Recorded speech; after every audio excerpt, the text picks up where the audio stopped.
Alright, today we're looking at the Kindle Paperwhite. The overall recommendation is that I recommend the Kindle Paperwhite if you are actually going to use it. May seem like a silly caveat, but I'll explain in a second. First, I want to talk about what the Paperwhite is.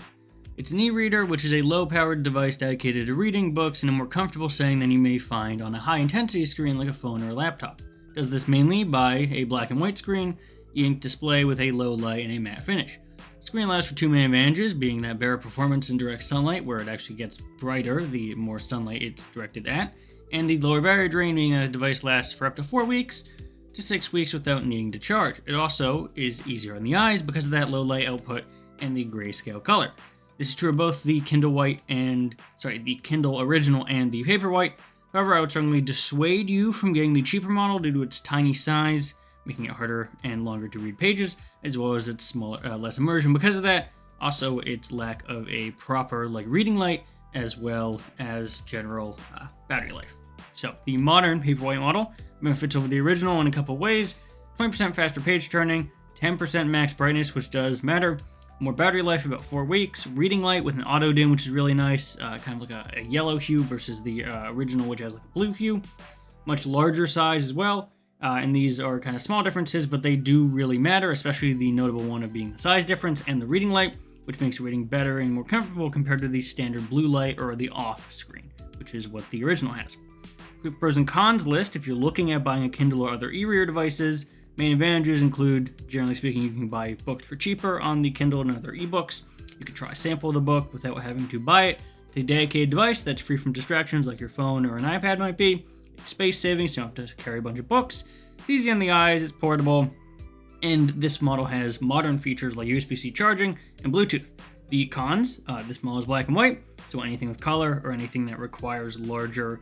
The price, not saying the price is bad, but generally speaking, if you want anything better than this, you are going to be spending considerably more, at least from what I've seen, in terms of if you want color, if you want more features or writing or anything like that. You're going to need to buy books again a lot of the time. So if you have a book and it's a physical book or something, there's no ability to transfer that. You're gonna have to buy that ebook again on Kindle, as well as its limited use or advantage over general paper books. Now, before I get into the main discussion I actually want to have, I do want to talk about the device a little bit and how it's used, and I think it's used pretty intuitively. All the Kindle specific settings like changing font, adding a different theme, adjusting the spacing, the margins, the page layout, the numbering, highlighting, bookmarking, the dictionary use, the search, the table of contents, and the skip to page are all here. These are pretty Kindle specific, so other e-readers may or may not have all these features, but the Kindle in this case does. These all work as intended. I haven't actually needed to mess with a bunch of the default settings, meaning that it's basically ready to go right out of the box. These books are organized into a library section and a home section, which has your book recommendations, among other things. You can have one book suspended in a suspended mode, which relaunches it quicker than normal. You can get to the Kindle store as well as any review sites like Goodreads easily from the home or the library interface by looking at the 3-dot menu that I'm showing there. The device itself has Bluetooth for listening to audiobooks. The reading light, which I think is pretty great, can be adjusted based on the time of day or be manually set, as well as adjusting the warmth of it. And a host of other device settings can be used for accessibility if you need audio reading or if you need some other accessibility and kind of sight reading things, color, that kind of stuff. That can be there if you need it. Finally, the reading experience due to those features is actually pretty good. The screen size makes text large enough, and the font being adjustable means that there's no eye strain. If some books might have weird font or whatever, it always kind of unifies all the books to having one consistent font, which is nice.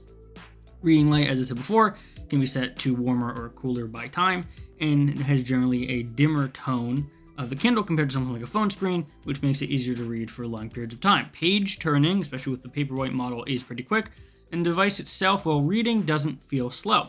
It comes with 16 gigs of storage, memory, if you will, that is not expandable. However, that is about hundreds of books on the Kindle itself, and you still have access to the Kindle mobile app, which doesn't have a storage limit. Now, speaking of the Kindle mobile app, I do want to make 2 corrections to the previous video I made on e-readers, and specifically talking about the Kindle. First is that you actually can buy ebooks from the Kindle app. When I first connected my account to the Kindle app, there was not the one buy click option for ebooks. After I uninstalled and reinstalled the app a couple months later, the option showed up, meaning you actually can buy Kindle ebooks from the Amazon.com store. the Kindle app and the built-in Kindle store of the device itself. However, I do recommend that you use either the Kindle app or a third-party review site like Goodreads for looking for books, as the Kindle is not quick or the best viewing experience for that information. The second correction I want to make is that you can send books to Kindle. This relates to side loading. I was under the impression that to sideload books on the device, you do need to download something like Calibre and use it to convert the EPUBs that you would find to specific Amazon Kindle specific formats, and then have to plug your Kindle in and transfer those to the device. This is actually not the case, and you can use the Send to Kindle function, which works very well to send documents and other ebooks directly to it.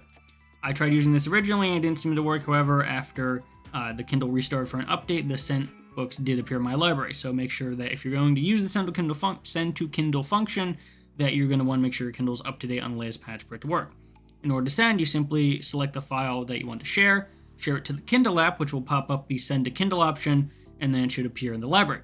Most books, and I think it's only dependent on if there's like some special code or something there that tells you otherwise. Most books will be able to have the same functionality that normal books do in a Kindle, so you're not going to lose anything by transferring something to Kindle. All your standard features in terms of font and all that should be usable, because it's just basically, it's not like a scan, right? It's not a workaround, it's actually just reading the thing directly, which is really nice. You don't have to like sacrifice your transferred books just because they're in a different format. So if you have ebooks already, you can just transfer those and you don't have to rebuy them on Kindle, which is very good. If you have access to them through an older Kindle or an older device or something like that, you can transfer them with that Send to Kindle function. On mobile, that's the Send to Kindle through the app. You can also do it on desktop with the specific Send to Kindle email address, which is viewable from the Kindle app. You go into More, under Settings, and it shows you your Send to Kindle address. That's literally just an email address. You can attach anything you want, send it to there, and it will send it off. I think it also works with PDFs and some other document formats as well. So you can do that from desktop pretty easily, but if you're on mobile, then you can just do share and then send through the Kindle app, and that'll work as well. So that's pretty nice. So now you know what an e-reader is, the benefits of the Paperwhite model specifically, the features of the Kindle and the Kindle Paperwhite, how to buy and transfer books, and the reading experience comparing it to other screens. The main discussion I want to have is over the actual advantage that this device gives you. In a lot of my reviews for things like headphones and keyboards or any other device, there is either a have or have not benefit or an upgrade benefit to them. If you're using a standard membrane keyboard, for example, and you upgrade to a mechanical one, like the RK96 I reviewed, you go from one keyboard experience to what I believe is a much better one. Same thing with headphones. If you don't already have headphones and maybe use earbuds, the experience of using headphones, especially good ones, is a significant difference. The process of typing is improved with a mechanical keyboard, and the process of listening to audio is improved with headphones. Both of these are irrespective of being an upgrade or a first-time use. As an e-reader, the e-reader itself does not improve the process of reading.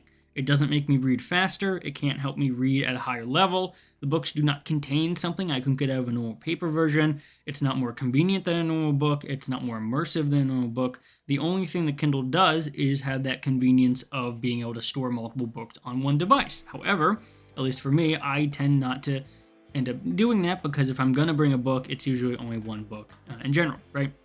And I think that's kind of my main issue with these devices. They are not an improvement to the reading process for me. I'm just as motivated to read on a Kindle as I am to read a normal physical book. Now, if I had accessibility concerns, the added flexibility of that font, changing the font type along with the spacing and margins and all that would be an advantage that you can't do in normal books. But I'm not that person, so the added benefit of those software features I don't tend to use that much. So what I kind of recommend with this device is, I recommend it if you are someone that is going to go out of their way to use it. Buy and transfer books to it, use it as your main source of reading. But for everyone else, these e-readers aren't essential enough to recommend over just buying the books you want in paper format. Last two items I kind of want to talk about here real quick are the price and the reviews. The Paperwhite with no ads is $180 after tax. For what it is, I think that's a pretty fair price, but I would recommend the Kobo Libra Color if you're looking for something like a Kindle in color, as the Kindle Color Soft is like $300 or $350, I think. And that's way too much. And so I think if you're looking for a Kindle that's in color, the Kobo Libra's $220 price fits in with the Paperwhite model with color and pen support pretty decently. The last point I want to make is that both as a benefit to Kindle's sampling option and as kind of a downside, I did sort of mention this in the What Happened to E-Readers video about the Kindle Unlimited thing, but it's becoming very hard to find and determine the quality of a book. Now, obviously, this is subjective and it is also related to physical books as well. However, the ease of downloading samples and looking through ebook library makes this all more tempting just to end up buying a bunch of options you're not sure about, right? And maybe this is a personal thing, but I generally like when I'm forced to make a choice here. It requires me doing more research and spending more time thinking about what I'm actually looking for. If I can just buy an entire series of books for the price of one physical book, I'm generally speaking less likely to go into it with the motivation to finish the series. It becomes a collection of books rather than the story I want to learn about. I enjoy picking a single book and getting invested that way. It not only makes me feel like my time spent researching was warranted, but it helps me prevent burnout. And I read way more, for example, in high school when I had one book in the series that I could then move on to the next one and the next one, rather than having all the books in the series, right? That could just be my brain and how it works, but I've always found that if it's something that I have and I just have one of, I'm generally speaking more invested in it than if I have all of it, right? It's kind of a choice paralysis in a way. Obviously, that might just be a personal thing, so I would say a general takeaway for this is to try and apply that same logic to digital books. Research it and determine what you actually want out of what you're reading, and then find the closest thing to that. It doesn't have to be, recent. It could be 100, 200 years old, or it could be released last week, but you really just want to research and figure out what you're doing. Now, this unending swath of options that you end up having in ebooks and Kindle and e-reader stuff in general does make it hard to verify the quantity and what you're actually looking for, which is why I would recommend using the sampling option. You can do it on both the Kindle app and the Kindle device itself. It's the best part of the experience. You can download a sample for the book. It gives you, usually speaking, the first X amount % of however long the book is, so a longer book will have a longer sample. And it's the first couple chapters of the book, and it gives you a good idea of the writing, the characters, and all that, right? It's a large quantity, and then you can buy the full thing from there. It's actually a pretty good gateway into testing out certain books or genres that you may not have looked at before, and it's definitely a main advantage over the physical ones being bought, sight unseen if you're buying them online. However, it can become a slippery slope where you download a bunch of samples, and either, like me, what tends to happen is you buy a bunch of books from those samples and never read them, or you don't end up going through with a lot of them. And so I just recommend, again, this could be just my thing, I do recommend that you try and research the books you're going to get into and then try and invest in one at a time, because I tend to find that similar with my gaming backlog, that's kind of how I get through content and entertainment in general, is one at a time, step by step, and then I tend to enjoy what I'm looking at more. But overall, because of everything involved, I am glad I have a Kindle, but obviously I didn't pay for it, right? I got it as a gift kind of thing. But I do think that unless you are going to invest the time and the effort it takes to build out a Kindle library that you're actually going to read and actually going to use, I don't know if the Kindle is worth it for people that are just casually interested in reading or already have a bunch of physical books, right? I don't think it's worth all that effort to be able to do something like this unless you're willing to go into it 100%. So hopefully you found that useful. Hopefully my experience kind of matches maybe what you're doing. Hopefully this was helpful in any way. And if you have discussion or opinion about this, or maybe you've used other ones and you think it's better than the Paperwhite, or maybe you love the Paperwhite, let me know down in the comments below, and I'll try and respond and do all that. And hopefully this video, as well as the last video, gives you a good understanding about my opinion and thoughts on e-reading in general. All right, see everyone in the next video.